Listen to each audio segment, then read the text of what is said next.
ఆయన ఏమని చెప్పారో తెలుసా? నా కాడి సులువు అని చెప్పాడు ఆయన.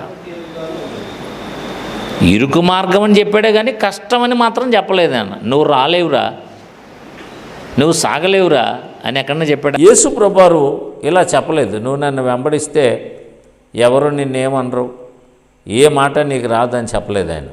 పైగా ఏమని చెప్పాడు? నా నామం నిమిత్తం జనులు మిమ్మల్ని నిందించిన, చెడ్డ మాటలల్లా పలికిన, అబద్ధంగా ఇంకా హింసించిన, అది లేదు మనకి. ఏదన్నా చిన్న మాట అంటేనే ముడిచిపోయి కూర్చుంటే ఇంకెవరిని హింస అయితే ఇంకేం చేస్తాం మనం? అందుకని ఎవరొకళ్ళు ఏదో అంటారు. ఈ మధ్యన ఒక సంఘంలో, మన సంఘంలోకి వేరే సంఘం నుంచి ఒక ఆయన వస్తున్నాడు. ఆయన మంచిగా ప్రార్థన చేస్తాడు, కానీ ఆయనకున్న బ్యాడ్ హ్యాబిట్ ఏంటంటే, ఆ బ్యాడ్ అనేది చెప్పాలి. ఏదో ఒక చిన్న మాట అన్నారనుకోండి, వెంటనే ముడిచిపోయి వెనక్కి ఉండిపోతుంటాడు.